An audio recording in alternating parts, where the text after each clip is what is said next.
뭐랄까. 안녕하십니까. 두 번째 작품을 연재 중인 작가 라플라타입니다. 자기소개 간단히 부탁드릴게요. 네, 플라타는 스페인어로 은을 뜻합니다. 그리고 은화를 썼던 시절도 있어서 돈이라는 뜻도 있고요. 정리하자면은 은처럼 반짝이는 작품을 써서 독자들의 많은 사랑을 받는 작가가 되자는 뜻입니다. 사랑을 많이 받으면 돈도 많이 벌 수 있겠죠? 글을 쓰게 된 이유가 있다면? 사실 제가 조금 떠벌이 기질이 있어요. 그래서 세상 돌아가는 이야기에 관심이 참 많았어요. 그래서 이제 대학에서 역사를 전공하게 됐어요. 역사라고 하는 게 떠벌이들이 참 좋아하는 많은 이야기들을 담고 있으니까요. 그런 역사들이 조금씩 바뀌었다면 어떻게 변했을까라는 상상에서 시작된 게 첫 번째 이유로 꼽을 수 있고요. 한편으로는 정치권과 경제권의 뒷이야기들도 떠벌이들의 흥미를 끄는 최고의 소재죠. 그런 이야기들을 재밌게 풀어보고 싶다는 생각에 글을 쓰기 시작했습니다. 상업작가로 데뷔한 이상 다른 장르도 써야 하겠지만 가능하다면 앞으로도 주로 현대물을 쓰고자 합니다. 작품 소개를 간단히.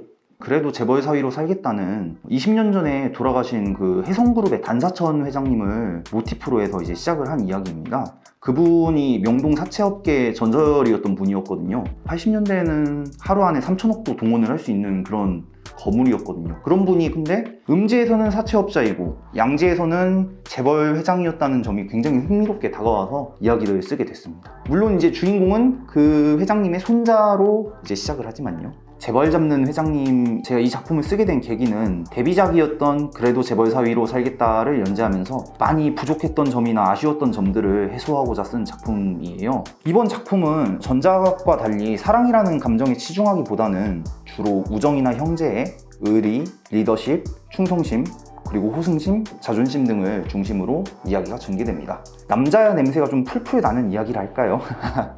상남자에 대한 그런 게 있나요? 남자라면 당연히 있죠. 제가 좋아하는 영화가 신세계인데요.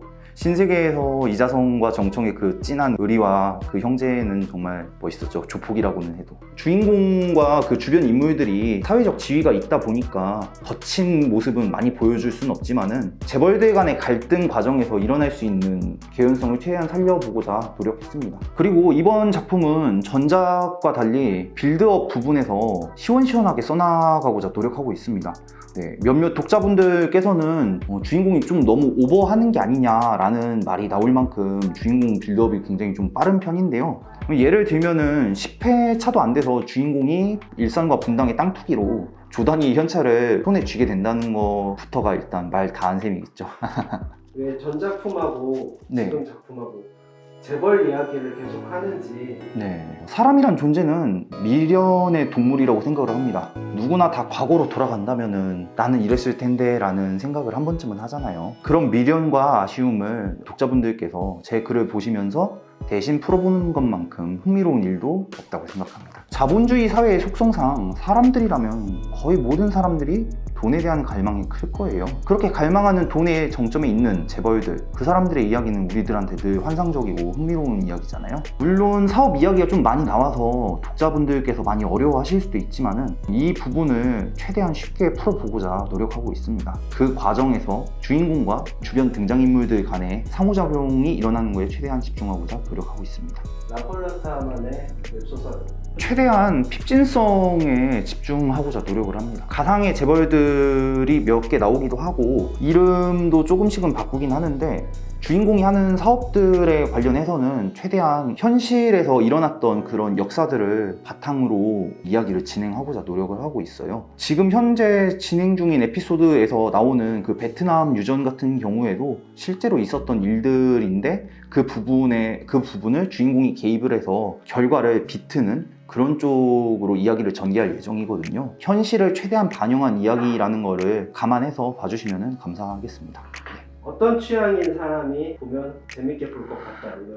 주로 이제 정치 이야기나 경제 이야기 하시는 걸 좋아하시는 분들, 미래를 좀 준비하고자 하는 분들이 읽는다면 도움이 될 거라고 생각을 합니다. 왜냐? 역사는 미래를 바라보는 거울이기도 하니까요. 비율로 치면은 액션은 10에서 20% 정도 된다고 생각합니다. 주인공은 재벌이다 보니까 폭력을 함부로 쓰면 안 되거든요. 우정 이야기나 남자들 간의 그런 오가는 감정들, 그런 거에 대한 이야기는 40-50% 정도 되고, 정치와 경제, 역사를 다 합치면 한 30에서 40% 정도 될 겁니다. 요즘 웹소설가가 되고 싶은 사람들 많잖아요. 제 고집을 꺾는 게 처음에 굉장히 힘들었어요. 불륜이라든지 약간 이런 매운맛의 이야기들을 저는 좀 좋아하는 스타일이 아니었거든요. 독자들의 입맛에 맞춰서 글을 쓸 각오를 해야 한다는 거죠. 내 자신을 좀 버리더라도. 그 점을 해결하지 못하면은 웹소설 작가가 되는 거는 거의 불가능할 겁니다. 첫 작품을 쓰면서 1년 이상이 걸렸는데 하루에 10시간 이상씩 글을 쓰고 수정을 하고 그런 일들을 반복을 했고, 그런데도 연재 이제 정식 런칭은 안 되고, 그러다 보니까 사람이 점점 피폐해지더라고요. 작년 한 1월부터 한 3월까지가 정말 고비였습니다. 사실 그때는 좀 극단적인 생각을 할까도 고민을 했었고, 땅바닥 내려다 보면서 그런 하면 안 되는 생각도 했었는데, 그런 생각할 용기가 있다면은 차라리 악을 써서 좀 더 노력을 하는 게 낫지 않을까. 독자들이 원하는 대로 글을 써보자. 내 고집 꺾고.